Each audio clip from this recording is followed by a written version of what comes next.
Hillary and Donald were friends. The story of their transactional relationship offers a window on rarefied New York. The sensational, spidery plot of the most gripping Game of Thrones in modern history is best captured by two images. The first is from Donald J. Trump's extravagant third wedding at his Mar-a-Lago estate in 2005. The junior senator from New York, glowing in gold silk and pearls, smiles up at the mogul in white tie with genuine delight as he says something that cracks up Hillary, Bill and Trump's bejeweled bride, Melania. Donald and Hillary look just like teenagers in love in the flashbulb moment, as David Patrick Columbia, the editor of the website New York Social Diary, notes dryly.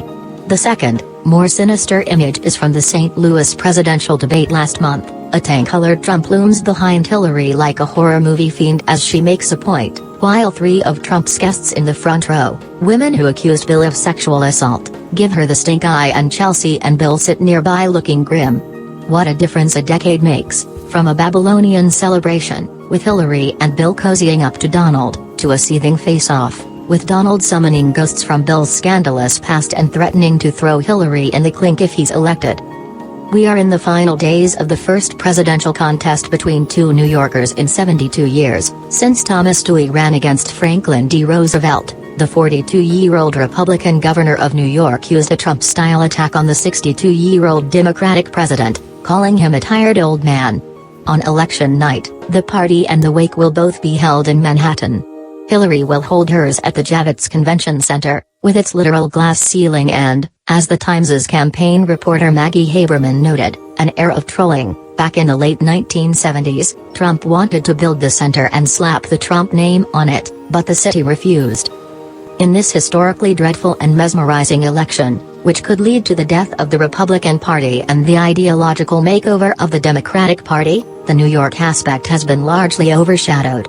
Only Lin-Manuel Miranda made a point of highlighting it on Saturday Night Live, urging people to take their minds off the crazy election by coming to Hamilton. It's about two famous New York politicians locked in a dirty, ugly, mudslinging political campaign. Escapism. In the single compact arena of New York, E.B. White wrote, a gladiator and a promoter can come together in a city vibrating with great undertakings. These two names, for the last 2 or 3 decades, represent what has been incredible and vulgar about this country at the same time, says the Manhattan ad man and television personality Donny Deutsch. We can trace our downfalls or optics as a society through them. The story of how Donald Trump and Hillary Clinton rose and reinvented themselves and embraced and brawled is the story of New York itself. It is a tale of power, influence, class, society and ambition that might have intrigued Edith Wharton, whose family once owned a grand home down the block from what is now Trump Tower. The Clintons started their move to New York from Washington in 2000, so Hillary could pursue her bid for the United States Senate and fly on her own after the Monica Lewinsky scandal. She had never lived in New York, but carpetbagging was no sin to cosmopolitan New Yorkers, who embraced Bobby Kennedy when he decamped from Massachusetts and suburban Washington in 1964, so she looked north to Daniel Patrick Moynihan's Senate seat. When they arrived, the Clintons found a lot of raw nerve endings among the moneyed elite, who were bitterly divided following Bush v. Gore.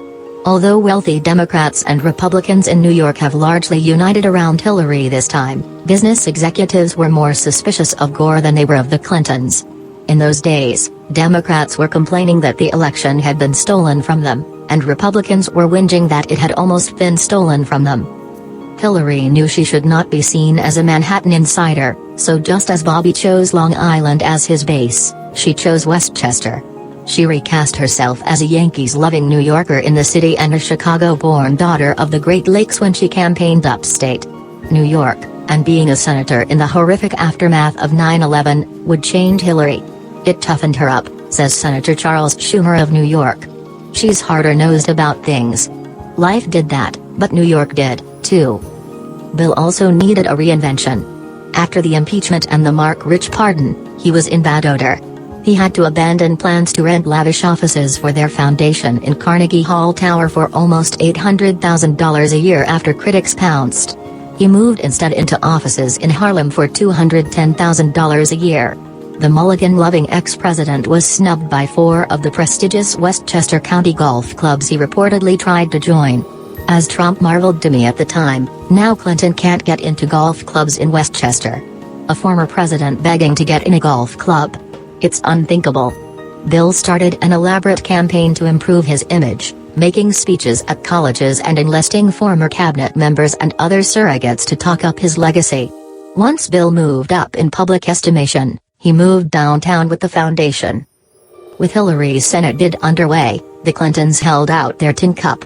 They had been fundraising in the city non-stop since 1990, but the asks intensified as they started their foundation in 2001 and rubbed shoulders with all the new wealth on Wall Street, which was driven by hedge funds and technology funds. With book deals and lucrative speeches and Bill's role as an advisor to Ronald Burkle's private equity firm, Yucaipa, the Clintons worked their way out of the debt accrued by legal bills from a cascade of federal investigations to earn an estimated $230 million in the next 15 years. As the Clintons fashioned a new life in New York, Trump was transforming himself as well, from a risk-taking developer facing bankruptcy to a low-risk licensor of his name for other people's projects, from a brazen builder to a gilded reality TV star on The Apprentice. He had come out of Queens, a pushy New York kid with family money but no social tools to climb the society ladder. Even stuck out on Avenue Z, his head was always in Manhattan, says Wayne Barrett, author of the biography Trump, The Greatest Show on Earth. Gwenda Blair, author of The Trumps, says Trump, resplendent in the 70s in his three-piece burgundy suit with matching shoes and matching limo, recalled this strapping lad from the provinces who comes to the city, like a figure out of Balzac's Lost Illusions. The New York society scene was set by the Rockefellers and the Astors with a tradition of civility, philanthropy and the arts at its heart. Even those who make money the rough way, especially them, adopt this genteel facade. Michael Bloomberg is the quintessential emblem of this model and Donald Trump is the quintessential raspberry to it. One top New York Foundation official who requested anonymity, many people will only speak anonymously about the Trumps and the Clintons, because both clans are known to be vindictive, notes that in the community of plutocrats and superachievers who come to New York, Donald Trump is seen as persona non grata. He's not a civic leader. New York, this person says, is a place where private equity CEOs like Henry Kravis and Steven Schwartzman see themselves making commitments to the public good. Their status doesn't come only from being in charge of powerful corporations. It also comes from some attachment to a hospital or university or cultural center. Trump was never part of that ecosystem. When the tight-fisted Trump hosts a charity event for veterans or a charity golf tournament, it is dismissed as something to polish the Trump brand. Trump has turned off many people in the worlds of real estate, banking and law with his strong arming, fee shaving or stiffing, bankruptcies and litigiousness. Most real estate guys won't go near him, a leading New York financial executive says. You lie down with dogs, you get up with fleas. Trump thumps his chest about money, acting as if he's Bloomberg wealthy, while the Clintons pretend they have less than they do. Trump wants to belong, to get more legitimacy by elbowing his way into the power crowd, while the Clintons passed that threshold of belonging after 2 terms in the White House. A top media mogul dismisses all three as outsiders. No one here thinks of the Clintons as New Yorkers, and Donald is a bridge and tunnel person. He's always been a poser in New York. Trump realized that golf was his entree if he wanted to pal around with Bill Clinton, whom he considered a kindred spirit in some ways, a great man who attracted jealous haters. Bill is kind of Trump with a dictionary, one author who has written about New York real estate says. Trump had been obsequious in trying to lure Ronald and Nancy Reagan to his business empire, and tried just as hard with the Clintons. He happened to have his own country club with a golf course in Westchester, which he bought out of foreclosure in the late 1990s. He closed the club in 1999 to redevelop it from top to bottom and reopened it as Trump National Golf Club in 2002. It was 6 miles from the Clintons' house, and Trump could play with him, ingratiating himself further by hanging photos of Bill on the wall. As of June, Bill still had a locker at Trump's golf club. Trump once told me that he rebuilt the club, in part, because he knew Bill Clinton would need a place to play. As Don Van Natta Jr., an ESPN senior writer, wrote in his book about presidents and golf, First Off the Tee, Trump enjoyed playing with the ex-president. He's got a lot of golf talent, but he really likes those mulligans, Trump told Van Natta. If he misses a shot, he wants to take another crack at it. It's like life. Trump greased the wheels of his relationship with the ex-president and the senator, giving the Clinton Foundation a $100,000 gift from his own foundation. According to Trump Revealed, by Michael Kranish and Mark Fisher, Trump donated to Hillary's Senate war chest 6 times between 2002 and 2009, for a total of $4,700, and between 1999 and 2012, he switched his registration among the Republican, Democratic and Independent parties 7 times. The friendship, on both sides, was a transaction. Not personal, as they say in The Godfather, just business. Trump's life in New York was all about promoting the brand and making money for the family business. It was the same for the Clintons. A former Clinton White House official puts it more bluntly, this was a classic Clinton go where the money is move. They all played the same game in the same town with the same thing in mind, says Bernard Garrick, the former New York City police commissioner, who was invited to Trump's 3rd wedding and served prison time for tax fraud and other felony charges. Better your relationships and build the business. It's all about money and getting ahead and hedging your bets and playing the angles. Trump wasn't on the dinner party circuit. He lived in a narrow alternate universe called Trump World, and his favorite way to spend the evening was ordering a steak or cheeseburger, well done, from Fresco by Scoto, eating quickly and watching a sporting event on TV. Trump World is a world he weaves for his own needs and desires, depending on what they are and when they are, says Louise Sunshine, a former Trump Organization vice president, noting that Clinton World is much broader and more global. Though the Clintons might show up at some events and galas and friends' birthday parties, they were never really around enough to become part of the society dinner party circuit, either. When I asked Trump last summer to describe his relationship with the Clintons, he was neutral. As a businessman, you have to get along with all politicians, he said. I wouldn't say it was a close relationship. Hillary presents the trip to Trump's wedding as a lark. The dates worked, a friend says. But some of her aides expressed surprise that she was going to such a gaudy affair. They believed Hillary rearranged her schedule because she thought Trump was a more important donor than he was. The senator and former president beamed in pictures, mingling with the starry crowd, which included Heidi Klum, Barbara Walters, Arnold Schwarzenegger, Sean Combs, Usher, Steve Wynn, Derek Jeter, Don King, Simon Cowell, Gayle King, Matt Lauer, and Katie Couric, who got in trouble for her enterprising move of bringing a purse cam. Polanka, Billy Joel, Elton John and Tony Bennett all performed. Andre Leon Talley attended without a winter because the bride was going to be featured on the cover of Vogue, where he was then American editor-at-large.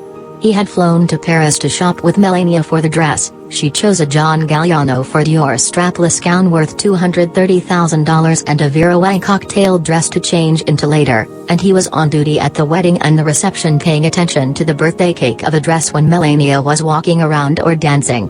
He calls Melania the most silky, well-moisturized, meticulously groomed woman he has ever known, adding that dehydrated skin is so unattractive.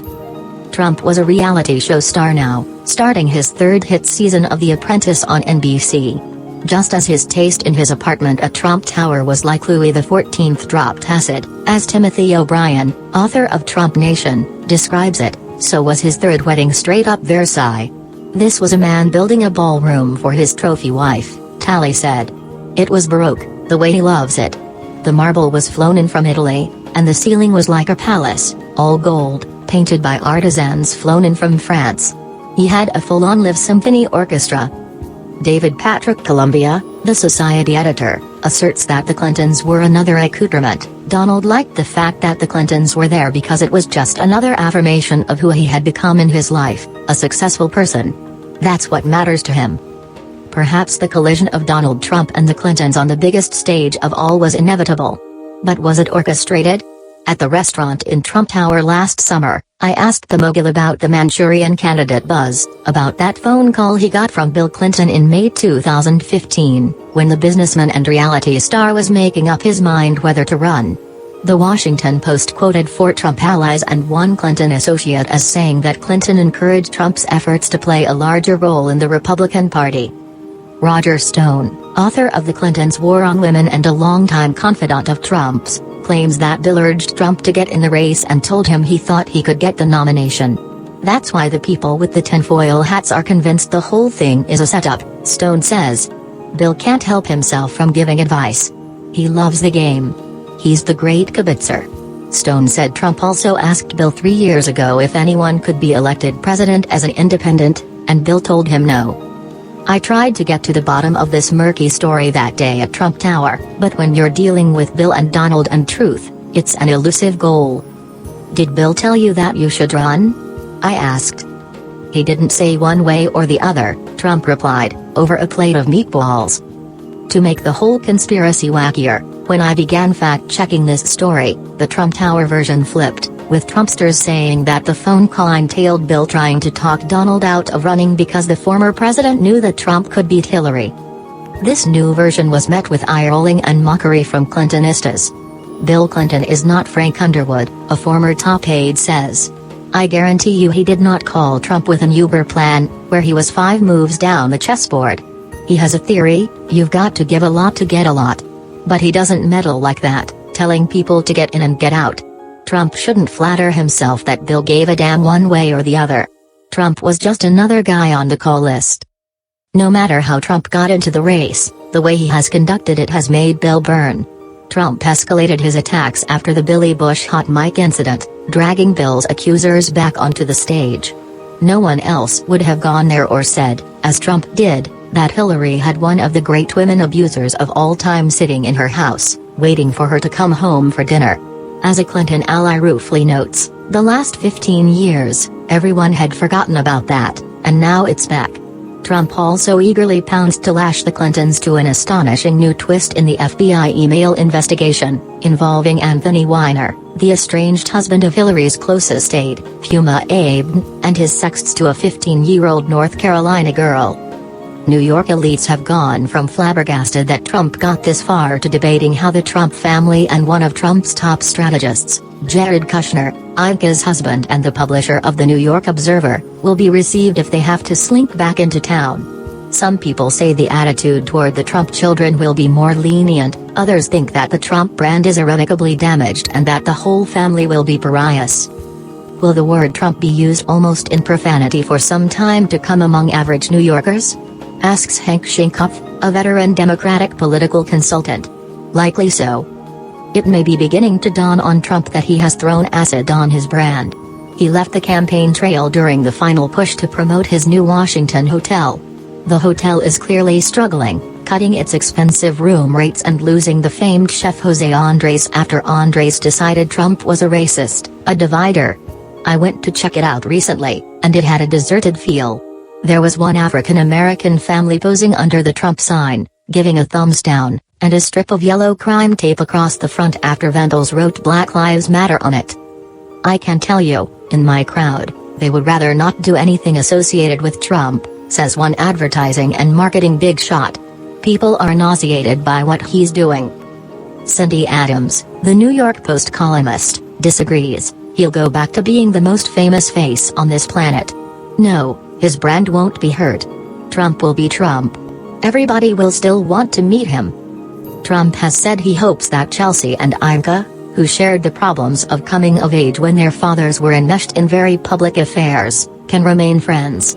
But on the Clinton side, people privately play down the friendship, saying that Ivanka, as with her father and the Clintons, was the one pushing the alliance. There's no Ivanka-Chelsea relationship, the foundation executive says. There was an Ivanka PR moment. It was a transaction. They both got what they wanted. Some say it will be hardest for Kushner, an Orthodox Jew who got in deep with helping Trump as anti-Semitic sentiments swirled around the candidate. Joe Conason, author of Man of the World and a former employee of Kushner's at The Observer, says, people will remember this. Maybe you could get away with this in parts of Florida. But in New York City, this doesn't fly. One friend of Trump's from the real estate world is worried that Trump does not understand how the groups he has derogated and demeaned will wreak revenge on him. He's alienated women, the friend says. He's alienated wealthy people. He's alienated people from the Middle East. He's alienated people from Latin America. These are all fertile ground where people could buy condos from him. At the annual Al Smith dinner last month at the Waldorf Astoria, a white-tie charity fete put on by the Catholic Archdiocese of New York that brings together high society and media and features humorous speeches by politicians, Trump was greeted warmly enough after he was introduced by Al Smith for "A kid from Queens with a big heart and a big mouth is without question a New York institution," Smith said. But when Trump began to make harsher cracks about Hillary toward the end, out of sync with the tone of the event, he was repeatedly booed, spurned by the same Manhattan elites whose approval he had spent so long seeking. Afterward, he fled quickly with Melania without talking to anyone. As Trump returned to the seclusion of his Fifth Avenue Xanadu, he was playing a scene of megalomania and mortification straight out of one of his favorite movies, Citizen Kane, about the fall of a brash New York mogul who flew high, gave politics a shot and then had a steep fall after a sex imbroglio. Citizen Kane was really about the accumulation, Trump once said. At the end of accumulation, you see what happens, and it is not necessarily all positive. Hillary, meanwhile, was spotted nearly 20 minutes after he left, still laughing and mingling with the crowd.